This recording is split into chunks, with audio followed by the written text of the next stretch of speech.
Coucou les petits lutins, j'espère que vous allez bien. On va regarder les énergies de la pleine lune signe par signe.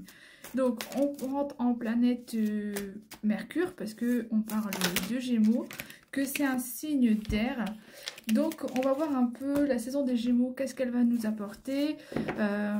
On peut t'attendre déjà à une amélioration de tes compétences en communication. Les conversations deviennent plus fluides, les idées sont échangées avec facilité et tu te sentiras plus à l'aise pour t'exprimer. C'est également le bon moment pour apprendre de nouvelles choses, ta curiosité sera accentuée, t'incitant à explorer de nouveaux sujets, à lire davantage. De plus, les Gémeaux sont connus pour leur adaptabilité.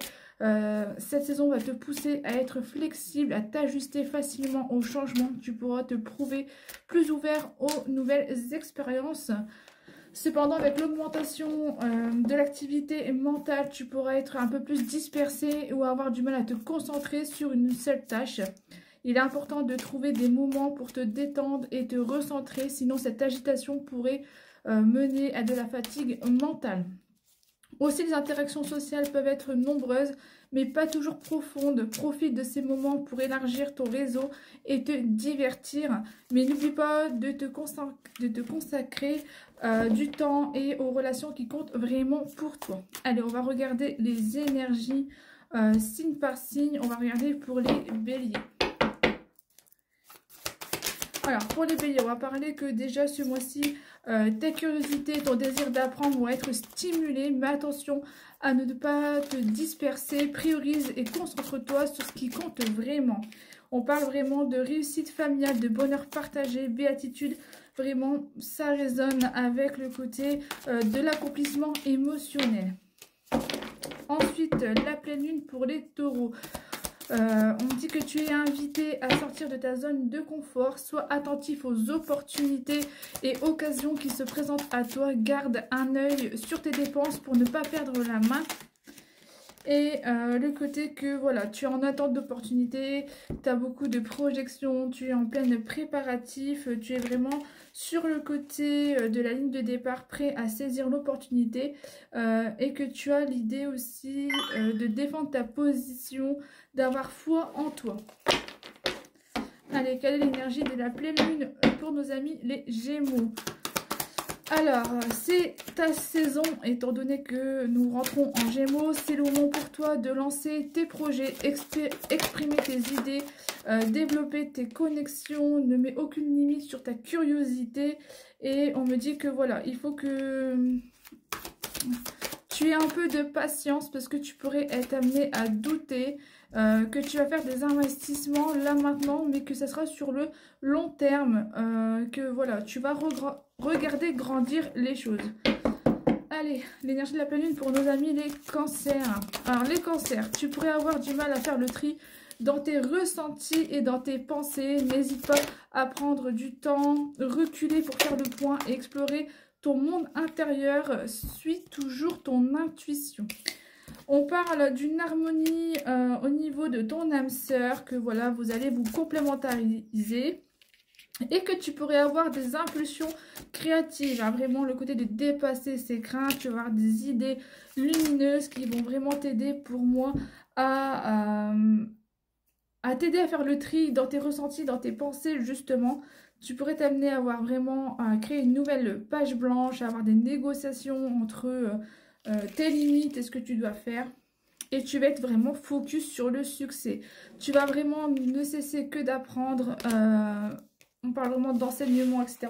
Et fais attention à ton argent. On parle de précarité financière, donc sois prévoyant.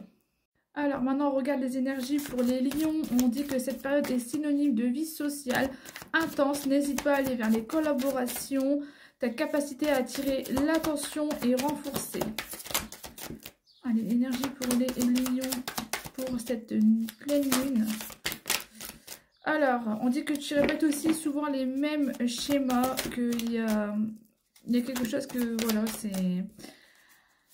Il faut que tu saisisses l'opportunité au bon moment, mais j'ai l'impression que tu as beaucoup de mal. Tu vas vers la stabilité, malgré la blessure émotionnelle que tu pourrais avoir. On parle d'une vérité blessante, d'une rupture sentimentale, et peut-être d'avoir peur de souffrir. Il y a une stabilité qui arrive à toi derrière ça. Il va falloir que tu célèbres tes premières réussites, la sécurité du foyer, mettre à l'abri du besoin, enfin voilà. Mais c'est pas encore forcément pour tout de suite.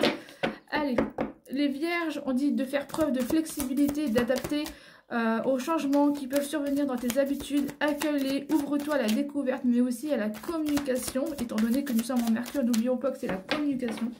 Allez, on regarde l'énergie de la pleine lune pour les vierges. Alors les vierges, on dit que tu es d'une force intérieure incroyable, tu es vive et passionnée. On peut parler de quête intérieure pour développer ta spiritualité et que tu vas lâcher prise, tu vas renoncer au combat parce qu'il y a de l'épuisement mental. Ensuite, pour les balances, on me dit que la saison des Gémeaux te favorise particulièrement dans les domaines de l'apprentissage et du voyage. Si tu as des projets d'études ou des envies d'évasion, c'est le moment de les concrétiser. Tu vas devenir le leadership de ta vie et avoir beaucoup de responsabilités.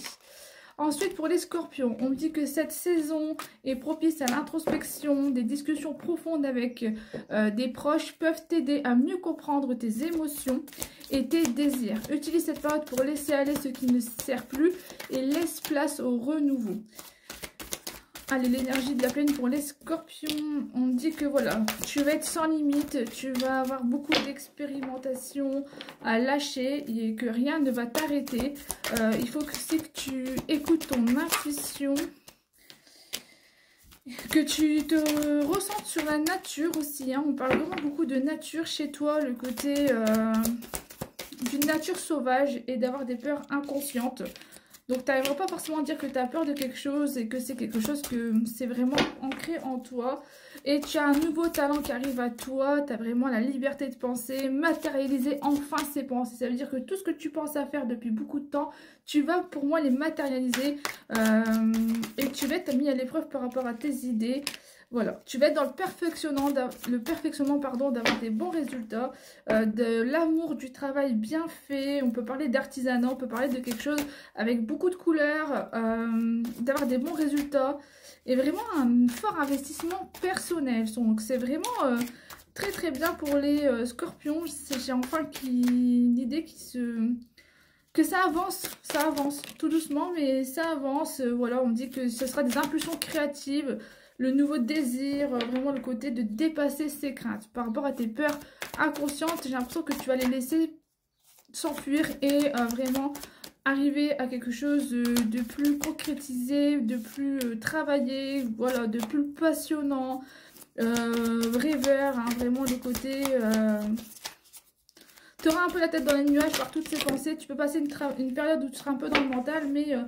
on dit que tu as la clairvoyance de savoir ce que tu veux et que tu vas peut-être mettre tes peurs au placard et enfin avancer. Parce que c'est ta propre limite, c'est le mental dans cette énergie de la pleine lune. Étant donné que je suis déjà à 8 minutes, on va se retrouver dans une partie numéro 2.